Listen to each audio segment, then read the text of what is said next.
오늘은 이제 새신자 양육과정 중에서 이제 계속해서 지금 속죄에 관한 구속에 관한 말씀을 나누고 있는데, 구속에 관한 말씀 중에서 정결케 하는 예법, 결례 중에 피로 깨끗게 하는 방면을 살펴보고 있습니다. 물로 깨끗게 하고 성령으로 깨끗게 하고 이제 세 가지로 다 깨끗게 하는 것인데, 가장 중요한 것은 피는 생명을 말하는 것이기 때문에 하나님의 생명으로 더럽혀진 짐승의 생명에 의하여 더럽혀진 인간의 생명이 깨끗하게 씻김을 받아서 영원한 신의 생명으로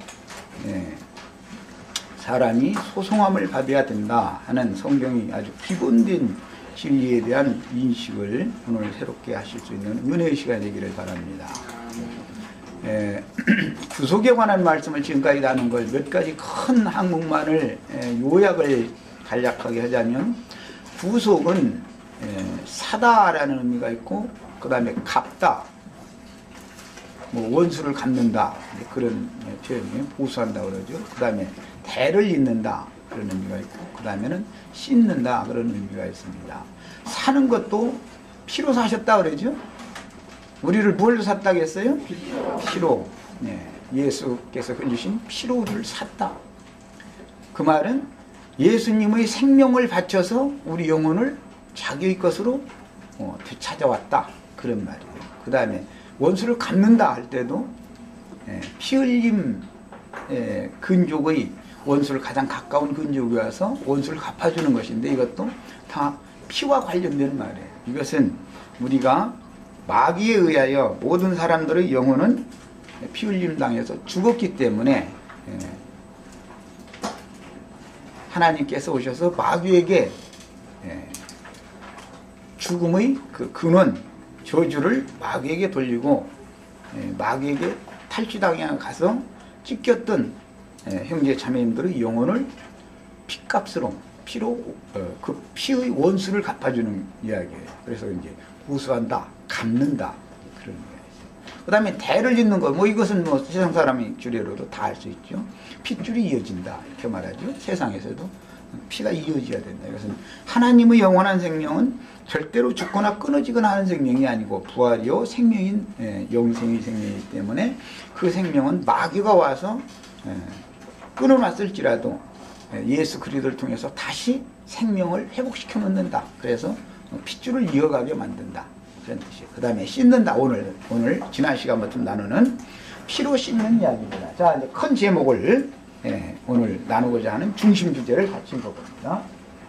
핏뿌림과 속죄.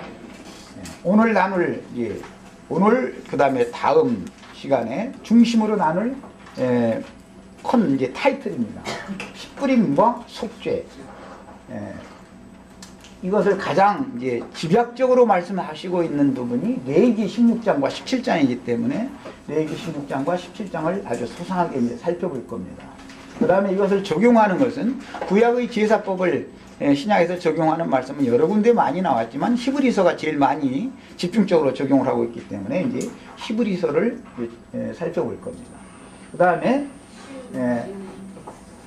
피를 뿌리는데 속죄소에다가 피를 뿌린다. 속죄소의 동편과 앞과 속죄소의 위에다가 이제 피를 뿌리는데, 속죄소에 피를 뿌리는 거예요.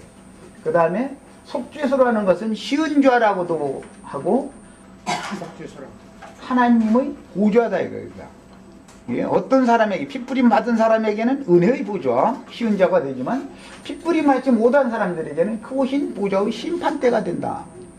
거기는 왕이 지휘하는 통치권이 있는 보좌도 되지만 최종적인 재판석도 된다. 재판대도 된다. 문자적인 의미를 이제 살펴볼 겁니다. 이거는. 그 다음에 보좌와 두 그릇, 그 보좌, 시은좌라고 하는 은혜를 시해주는 그 보좌, 속죄소 양 끝에는 그룹이 이렇게 금으로 똑같이 정금으로 그룹이 있고 날개를 펴서 속죄소를 이렇게 덮도록 규정이 되어 있습니다. 그룹은 스랍이라고도 했고, 신약에서는 내생물이라고 그럽니다. 이것은 스랍, 그룹이 내생물로 그 임무를 바꿔서 하게 되는지 이제 이것은 경륜에 관한 문제입니다. 그다음에 오후 시간에는 다음 시간에는 속죄제사의 이제 실현에 관한 것을 말씀을 나눌 겁니다. 이것이 오늘 나누고자 하는 두 번 집회를 통해서 나누고자 하는 큰 중심 주제입니다. 자, 그러니까 이제 속죄라는 이야기는 회개한다라고 신약에서는 그렇게 표현을 하죠. 자기 죄를 토설하고 자백한다. 그런 의미예요. 신약에서는 회개한다 이렇게 말하죠. 구약에서는 회개한다라고 되어 있지 않고 속죄한다 이렇게 되어 있죠. 그러면 이제 속함을 받는다, 구속을 받는다 그 말은 사면을 받는다, 용서받는다, 깨끗하다, 너는 정하다, 너는 의롭다라고 인정을 받는다, 그런 말이에요. 자, 이제 이런 그 성경의 용어에 대한 인식을 새롭게 오늘 꼭 하시고 말씀을 같이 이제 들어갑니다. 레위기 16장 다 같이 펴봅니다. 그 레위기에는 나랑 같이 레위기 집회를 안 하신 분도 좀 여러 계시죠.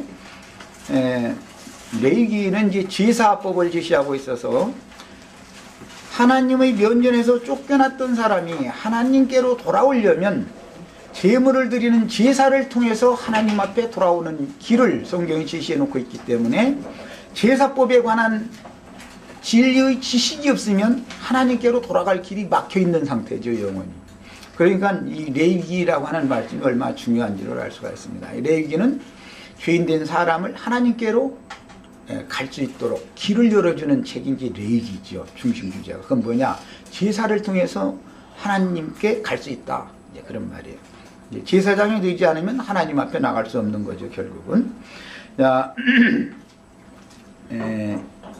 레위기 16장 1절, 2절 우선 3절까지 우선 읽겠습니다. 아론의 두 아들이 여호와 앞에 나아가다가 죽은 후에 여호와께서 모세에게 말씀하시니라. 아론의 두 아들이 여호와 앞에 나가다 죽은 이야기는 레위기 10장에 나오는 이야기인데 잘 아시죠? 다른 불로 제사를 분향을 하다가 하나님께 죽었습니다. 분향을 하는 것은 여호와의 임재가 있는 속죄소 앞을 향연으로 가리우고 들어가야만 되는 건데 그 불이 제단에 있는 숯불로 향을 할려야 되는 건데 다른 불로 이렇게 불살라가지고 이제 그렇게 죽임을 당했다, 이제 그런 사건이 있었어요. 이것은 인간의 열심으로, 천연적인 사람의 열심으로 하나님을 섬기는 사람은 하나님 앞에 절대 나갈 수 없다. 하나님 앞에 받으심이 될 수 없다. 이제 그걸 보여준 말이었어요. 자, 그 다음에 여호와께서 모세에게 이르시되 네 형 아론에게 이르라.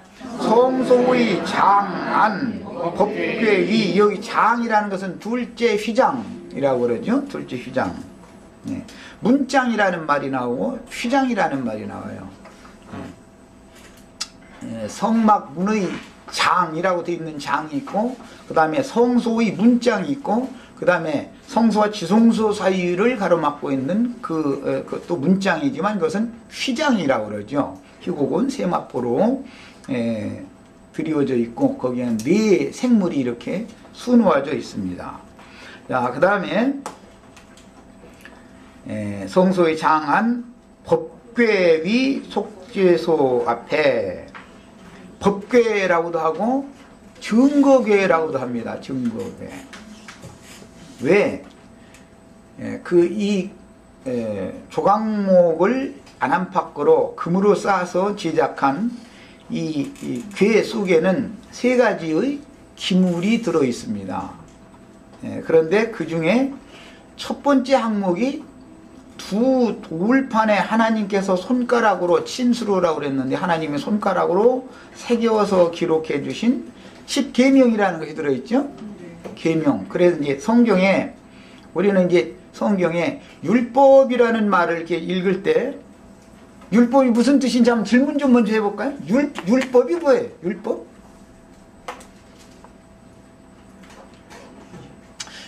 우리 형제 자매님들 이제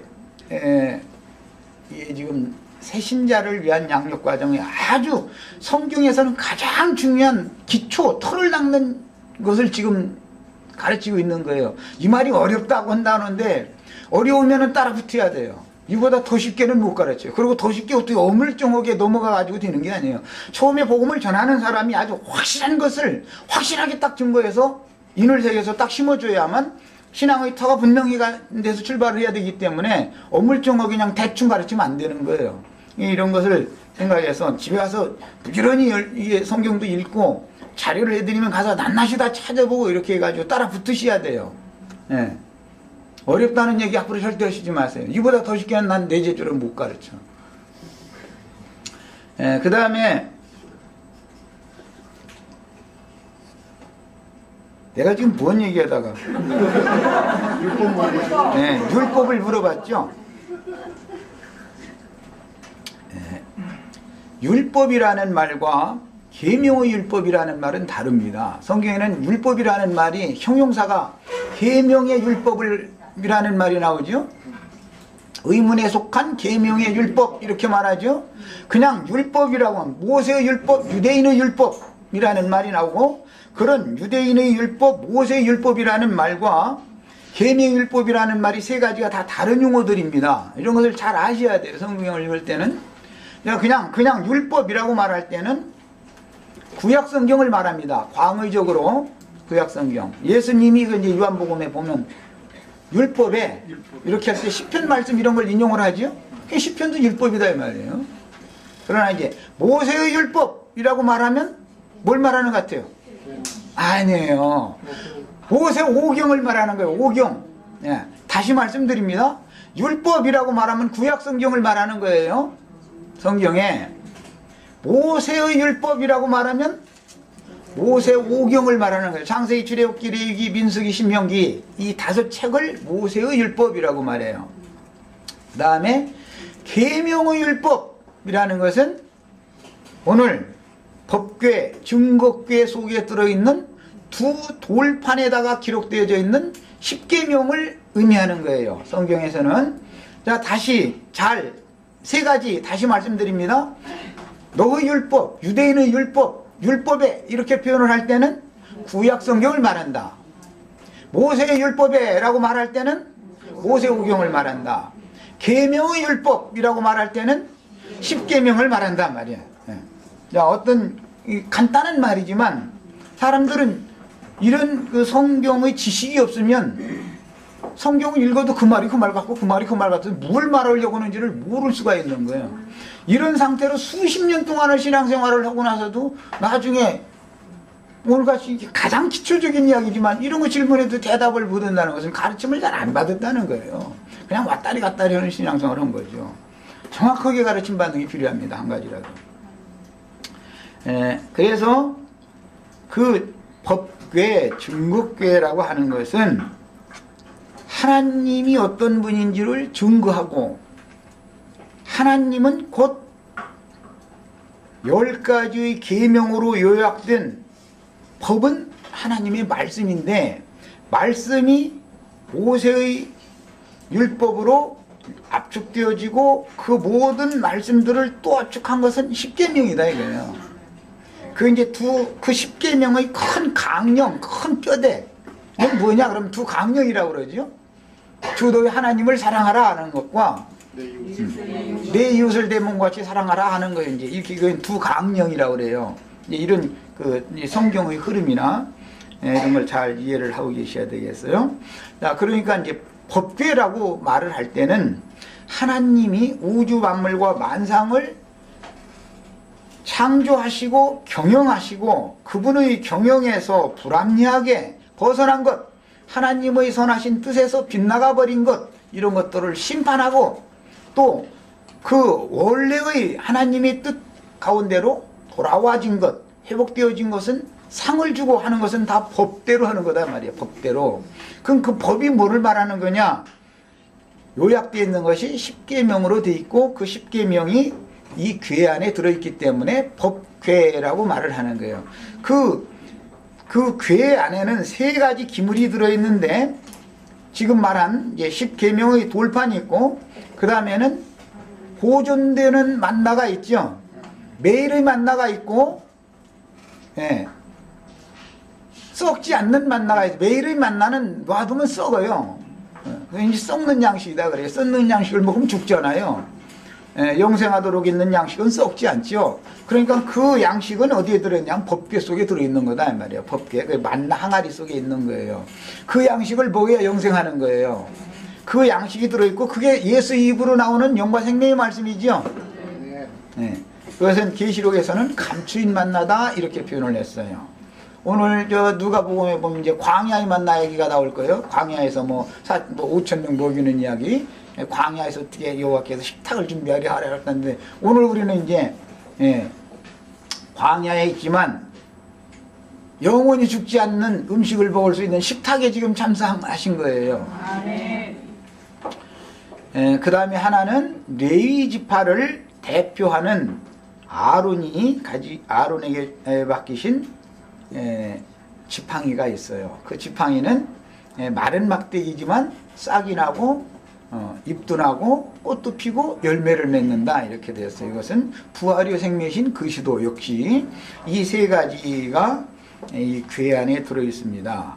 자, 그래서 그 세 가지 중에서도 가장 중요하게 속죄의 문제를 다룰 때 가장 중요하게 다루는 문제는 그 십계명의 법에 의하여 재판을 받을 때 정죄를 받을 사람과 결코 정죄함을 받지 않을 사람을 구분을 하려면 법을 알아야 되잖아요. 법대로 하니까. 그래서 그 궤를 법궤라고 그러고 증거궤라고 하는 것은 그 세 가지 기물이 하나님은 어떤 분이신지를 증거한다 이거예요. 그 궤를 통해서. 그래서 증거궤다고도 하는 거예요. 자, 기본적인 말씀을 드렸습니다. 자, 그 다음에 법궤 위 속죄소 앞에 이렇게 했는데 이 속죄소라는 용어가 여러 가지의 의미가 있어요. 여러 가지 의미가 있어요. 소라는 건 어떤 장소를 말하는 거예요. 속죄소라는 건 법궤의 이제 문자대로 하자면은 법궤의 뚜껑이고 금판입니다. 그런데 그 금판이라고 하는 곳이 그 속죄소라고 하는 곳이 나의 죄를 고하는 장소다 그 말이야. 속죄라는 것은 죄를 토설하고 자백하는 것을 말하는 거예요. 회개한다 그래요. 신약에서는. 그게 이제 회개를 내가 이제 앞으로 이제 요거 끝나면 이제 회개로 들어갈 건데 회개를 뭘 성경대로 회개를 해야지. 그냥 나 회개했다고 말이에요. 뭘 알도 못도 무조건 회개했다고 해가지고서 하나님이 받는 회개가 아니면 소용없잖아. 회개는 열심히 했는데. 그게 성경의 진리를 안다는 게 이렇게 중요한 것이단 말이에요. 속죄하는 장소, 그 장소를 알아야 된다 이거예요. 어디에 가서 속죄하는 거예요? 속죄소라고 하는 곳에 가서 거기서 나는 이런 죄인이라고 우주 만물과 만상을 지으시고 경영하시는 만유의 주제이시며 왕이시며 모든 것을 그분의 공의대로 재판하시는 재판장 앞에서 고해야 된다 이거예요. 그럼 어디 가서 고할 줄을 알아야 무슨 회개를 내가 가르치고 싶어도 무턱대고 그냥 회개하시오. 회개하라고 이렇게만 해서 되는 게 아니니까 지금 이걸 가르치는 거예요. 이렇게 차근차근. 어디에 가서 뭘 회개할 줄을 알아야 될 거 아니에요. 그래서 그걸 속죄소라고 그러고 속죄소는 가장 중요한 것이 자기의 죄과에 대하여 토설하고 자백하는 장소다. 그런 뜻이에요. 그것이 시은좌가 될 수 있는 것은 그의 회개가 하나님이 받으신 성경에 말하는 회개를 했으면 시은좌가 될 것이고 회개는 열심히 했는데 하나님이 받은 회개가 아니면 시은좌가 아니겠죠. 오히려 그래요. 크고신 보좌의 심판대다 그런 데가 보좌. 거기 이제 하나님의 보좌예요. 거기는 심판대도 되는 거다 이거예요. 그러니까 그냥 나는 이렇게 그냥 자기 그냥 뭐 어떤 이제 가르치는 어떤 목회자가 어떻게 가르치는 거에 따라서 그렇게 회개를 하는 거니까. 그냥 난 회개했으니까 용서받았다. 나는 이제 구속받고 거듭났다 이제 딱 이러고 다닌다 이거예요. 저기 우리 지영이 자매고 상자매님하고 내가 가끔 쳐다보는데 회개 어떻게 했어요? 어떻게 구속받고 어떻게 거듭났어? 오늘 좀 이제 이따 저 간증 좀 들어보자고. 거기 저 가서 따로 나가서 생활도 좀 해보고 다 하셨으니까 내 좀 언젠간 한번 내가 들어보려고 하고 있는 중이에요. 뭘 가서 뭘 어떻게 오고 왔는지 좀. 정죄를 받으시지 마시고, 왜냐하면 확실하고 분명한 복음으로 확실하게 신앙을 출발을 해라는 걸 남이 거 말씀드리려고 그러는 거예요. 그래서 그것을 속죄소라고 그러는데, 그 속죄소 앞에는 무시로라는 것은 시도 때도 없이 지멋대로 막 드나들어서 되는 게 아니다 그 말이죠. 오늘 우리 지금 속죄 피에 관한 찬송을 3가지 불렀어요. 그런데 그 3가지가 너무너무나 은혜스러웠어요. 나만큼 은혜를 더 받으셨어야 사실 다 돼요. 내가 예수의 뿌려진 피 앞에 설 수 있는 근거가 있구나. 뭘로? 내가 말씀이 믿어졌으니까. 뭐 아리아 믿지 뭐 아리아. 그렇잖아요? 요즘 이제 가만히 들어보면은 다 지식이라는 건 다 소용없는 거라고. 지식이 구원인데 지식이 무조건 소용없어요? 마귀에게서 나오는 거짓된 지식이 잘못된 것이다라는 것이고, 하나님이 주시는 지식으로 구원을 얻는 것인데 누가 지식이 무조건 오고 싸잡아도 지식은 안 된다 이래버리면 뭘 어떻게 하자는 거예요. 유일하신 참 하나님과 그의 보내신 이제 예수 그리스도를 아는 것이, 예수를 깊이 아는 것이 구원인 건데, 그 영생인 건데. 그 다음에 무시로 들어오지 말라라는 말은 들어오는 때가 정해져 있다라는 뜻이겠죠. 스가랴 13장 1절에 보면 때가 되면 샘이 열린다고 그랬어요. 각 지파들이, 각 족속들이 다 회개하여 씻는 샘을 열어주시는 때가 온다고 그랬어요. 그 때가 됐을 때 그 앞에 가야 되는 거다 이거예요. 하나님이 너 아직은 오면 안 돼 그러는데 들어가면 죽어. 멋대로 그렇게 하는 게 아니에요. 뭐든지 하나님은 때와 기한을 정해두시고 그분이 계획대로 어떤 일을 하는 거예요. 사람이 뭐 뜻대로 하는 게 아니에요. 그 다음에 무시로 들어오지 말아서 사망을 변하라.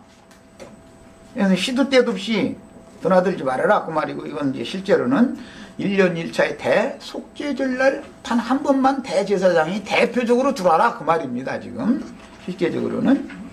그 다음에 내가 구름 가운데에서 속죄소 위에 나타남이라 그랬어요.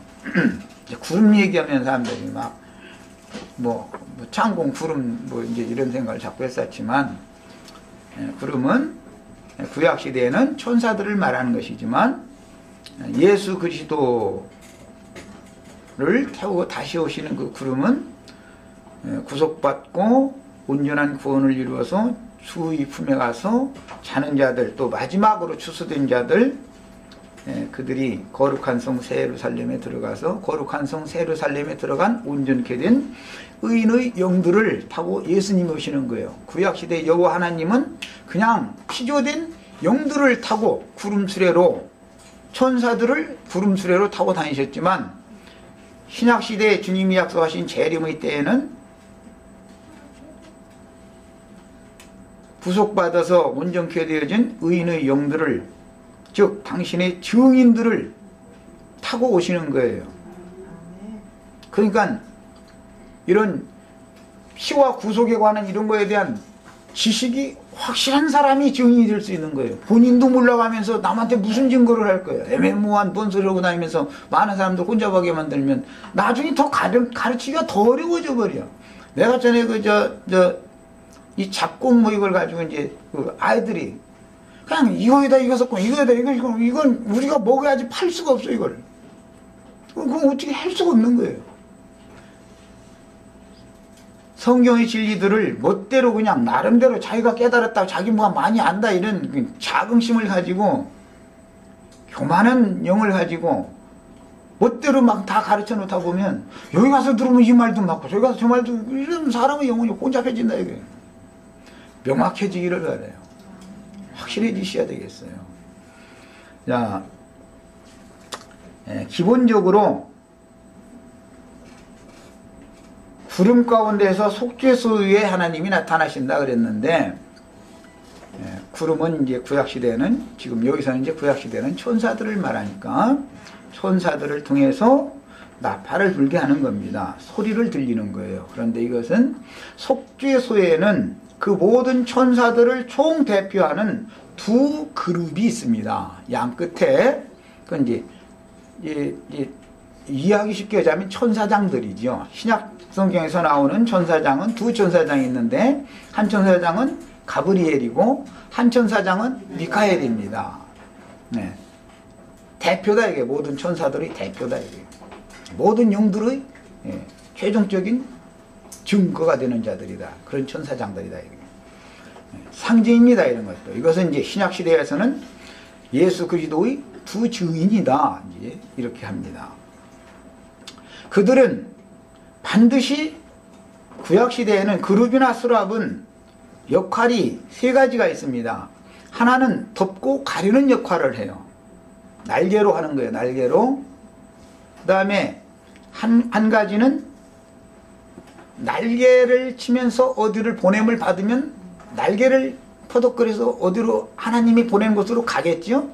그 날개 소리는 많은 물소리와도 같고 여호와의 음성 같다 이렇게 나오죠. 에스겔서 읽어보셨죠? 그 여호와의 음성이 그룹이 어디로 보냄을 받으면서 부는 나팔 소리다 이거예요. 그것이 구약 성경의 비유다 이 말이에요. 오늘 우리 형제 자매님들도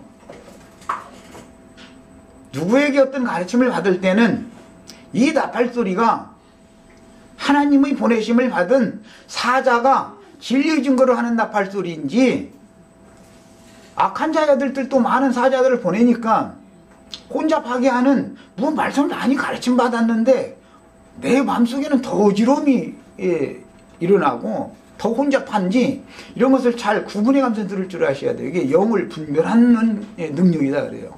영 분별을 할 줄 아셔야 돼요. 말씀을 들을 때는. 이제 구체적인 내용으로 들어가겠습니다. 그 이제 중심 항목을 가지고 들어가는 거예요. 성소의 휘장 안 법궤 위 속죄소와 구름 가운데에서 나타나실 하나님은, 실제로는 지금 개략적으로 말씀드린 것처럼 구름 가운데서 나타난 하나님이라는 것은 천사들을 통해서 지성소에 강림하신다, 임재하신다 그런 뜻이고, 그분이 왕좌가 어디냐면 속죄소다 이 말이에요. 또 거기에는 최고의 마지막 재판장의 재판석이 되는 거다 말이에요. 통치, 우주를 통치하는 왕위도 되지만, 구약 성경에는 장로들을 통해서 마을 일을 처결하다가 그 다음에는 잘 안 될 때는 제사장에게 상소를 하죠. 이제 제사장이 처리를 하는데도 잘 안 되면은 최후로는 어디한테 가요? 왕한테 가서 호소를 하는 거예요. 그럼 왕이 판결을 내면 그것이 이제 마지막 재판이에요. 우리 이런 세상 나라에서도 그렇죠.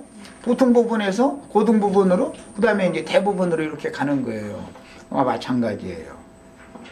그래서 하나님은 우주의 주제이실 뿐 아니라, 우주를 창조하신 주인일 뿐 아니라 주제 제왕이고, 그분은 그분의 뜻에 반하는 것은 엄격하게 법에 따라서 심판하는 재판장이다 이게 이제 성경의 기본 사상입니다.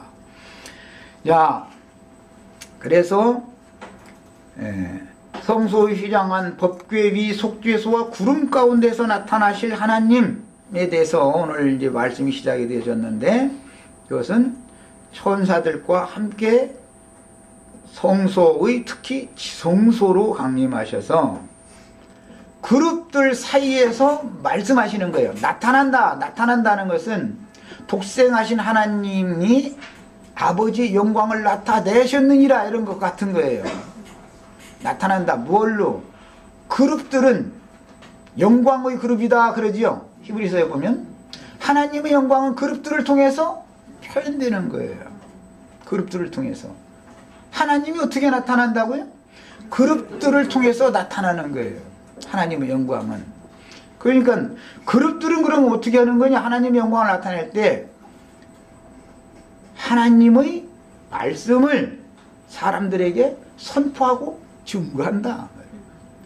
그 말씀을 들을 때 어떤 사람은 여호와의 영광이 자신 속에 영광의 복음의 광채를 통해서 복음을 들을 때 광채가 영광의 하나님이 내 속에 비춰져야 되는 것이고 임재하셔야 되는 것이고, 어떤 사람은 흑암의 권세자인 공중권세 잡은 악의 영들, 루시퍼라고 그랬는데, 공중권세 잡은 악의 영들에 의하여 하나님과 나 사이가 차단되어져서 하늘에서 셋째 하늘 보좌에서 좋은 소식을 낮고 천한 땅에 있는 나 같은 죄인에게까지 가서 전해주라고 그룹을 보냈는데, 천사장을 보냈는데 막는 자가 있다 이거예요. 막는 자가. 공중권세 잡은 악의 영들이 아무리 복음을 전해도 도저히 깨달아지지 않는 사람이 있다 그 말이에요. 악의 영이 그 마음을 붙잡고 놔주지 않는다. 그래서 천사는 좋은 소식만 전하는 것이 목적이 아니고 전쟁을 겸해서 할 수밖에 없는 거예요. 어둠의 권세자들을 다 물리치고 전쟁을 해서 이겨야, 길이 열려야 온다 이거예요. 하나님께로부터 보내어진 복음이 사람에게 임할 수 있다 이 말이야. 그때 그게 바로 그 복음이 깨달아지고 믿어졌으면 영광의 복음의 광채가 내 마음속에 임한 거다. 이게 여호와의 영광 앞에 내가 지금 이룬 것이다 이 말이에요. 이제는 네. 이거예요. 오늘 우리 형제 자매님들도 이런 말씀을 통해서 이해가 있기를 바라는데, 중요한 것은 하나님과 나 사이를 가로막고 있다라는 말은 어둠의 천사들이 계속 가로막고 좋은 소식을, 은혜의 말씀을, 나는 너를 사했노라고 선포하는 말씀을 믿어지지 않도록, 그래도 나 같은 죄인인데 어떻게 그럴 수가 있나라든지, 내가 어제는 저기 길을 잘못 건너간 적이 있어가지고 벌금도 물고 왔는데 다 같은 사람이 있고 라든지, 그것은 자기를 자꾸 바라보는 것은 뭐예요? 흑암의 권세에 붙잡혀 있다는 뜻이다 이거예요. 말씀이, 복음이, 말씀이, 하나님이, 법이 나는 너를 용서해놨다 라는 근거를 딱딱 제시해가면서 말씀이 선포됐기 때문에 나는 말씀을 믿음으로 하나님 앞에 나가는 길을 얻는 것이지, 내가 뭘 어떻게 하고 말고 때 그거에 관계되는 얘기가 아니다 이 말이에요. 그걸 믿음의 비밀이라고 그래요. 그 다음에 법궤는 증거궤라고도 하고, 그 안에는 계명의 율법판과 보관용 만나, 감추인 만나라고 그래요. 그 다음에 레위지파를 대표하는 아론의 지팡이가 들어있어요. 부활의 생명이신 그리스도를 세 항목이 다 말하는 거예요. 그 다음에 속죄소는 쉬운 죄라고 그러고, 히브리서 4장 6절 이제 성경 찾습니다. 빨리빨리 찾는 분이 이제 읽으시면 돼요.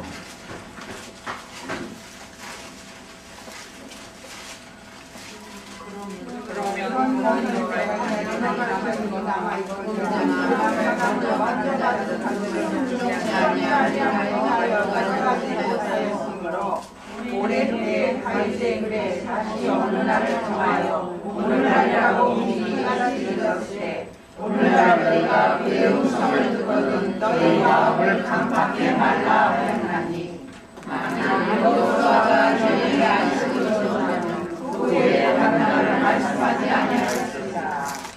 그러나 장사대가 하나님의 백성에게 나와있다. 이미 그의 안식에 돌아가는, 내가 지금 성경을 잘못 인용해 드리는가 봐. 내가 지금 찾는 히브리서였죠. 나도 이렇게 자꾸 지금 내가 찾아야 되는데 성경이 빨리 안 찾아. 자, 히브리서 4장 16절 왜 정확하게 인용이 됐는데 엉뚱한데 읽었죠? 자, 16절. 네? 6절이라겠어요? 예, 히브리서 4장 16절 읽습니다. 우리가 긍휼하심을 받고 때를 따라 돕는 은혜를 얻기 위하여 은혜의 보좌 앞에 담대히 나아갈 것입니다. 자, 구약 성경과 신약 성경의 약간 변형된 차이가 뭐죠? 구약 성경은 무시로 때를 따라 아무 때나 들어오면 안 된다 그랬는데, 신약 성경에는 때를 따라 들어도 된다 그랬네. 이제 왜 그래요? 그 길이 열렸으니까 그러죠. 네, 이런 이제 차이를 발견하셔야 되고, 말씀을 뭐라고 되어 있냐면 은혜의 보좌라고 성경에 표현을 했어요. 구약 성경에는 시은좌라고 되어 있죠. 시은좌가 은혜의 보좌. 신약 성경에는. 자, 히브리서 기왕 폈으니까 9장 5절 한 절 더 읽겠습니다. 9장 5절 읽습니다. 그 위에 속죄소라고 번역이 됐는데, 속죄소를 돕는 영광의 그룹들이 있으니 그랬습니다. 자, 영광의 그룹들은 지금 조금 전에 제가 소개를 해드렸어요. 속죄소를 덮는, 속죄소 자체가 덮는 것인데 또 그 속죄소를 그룹의 날개로 또 덮는 것이죠. 그런데 속죄소를 덮는 이라고 표현된 여기까지, 속죄소를 덮는 이라고 표현된 여기까지가 이제 그 구약 성경의 히브리어에서는 여기를 자비의 자리라는 의미로 번역을 합니다. 이것은 이제 이건 다음에 이제 시간이 있으면, 혹시 그게 하게 될지 않게 될지는 잘 모르겠어요. 지금 이제 성경에 대한 말씀, 이게 이제 그 구속에 관한 말씀이 끝나면 이제 그걸 할 예정이었었는데, 크게 보면 우리들 형제 자매님들 70인역 성경 그런 말 들어봤죠? 그게 무슨 성경이에요? 70인역 성경이?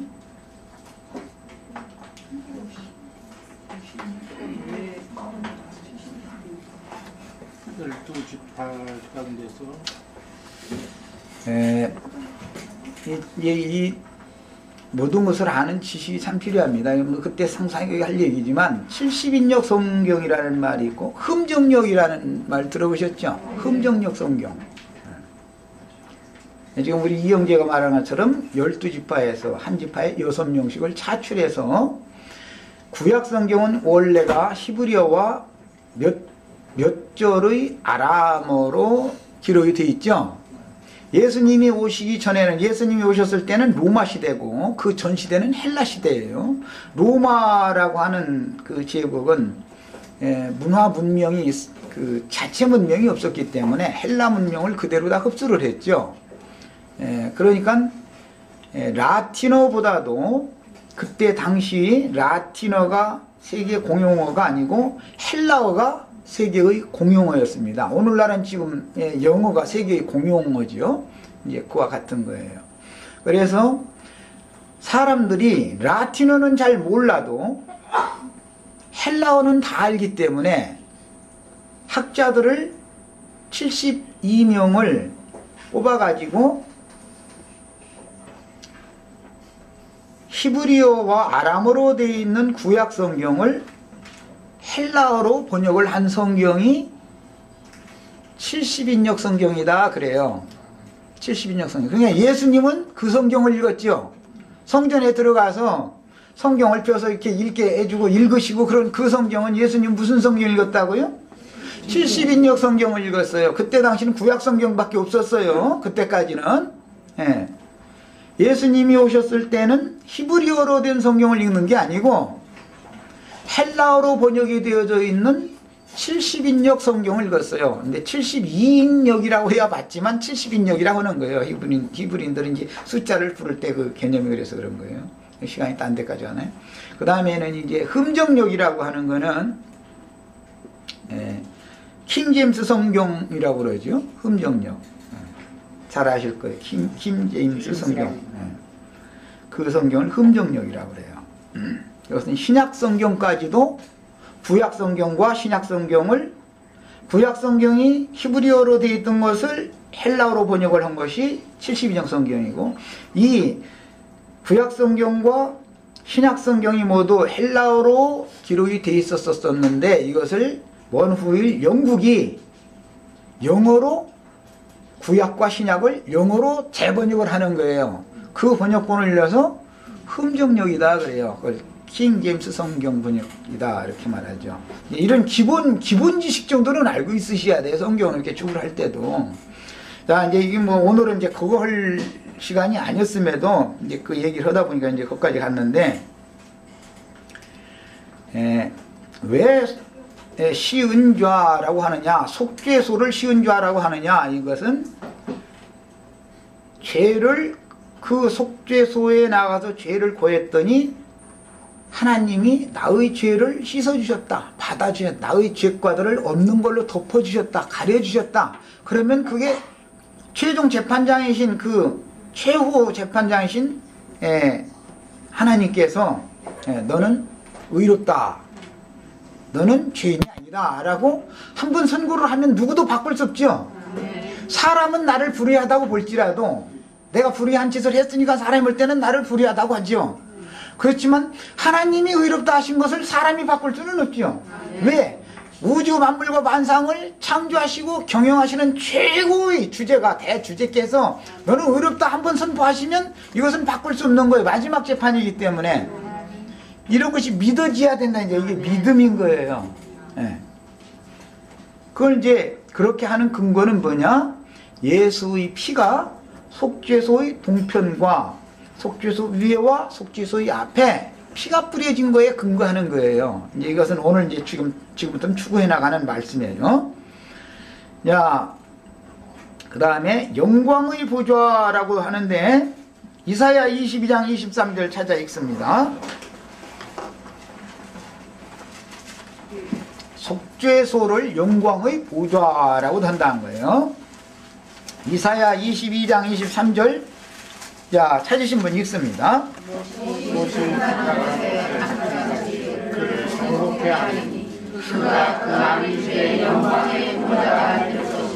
자, 예수 그리스도, 그라고 지금 예언되고 있는 예수 그리스도는 하나님 아버지 집에 뭐가 된다고요?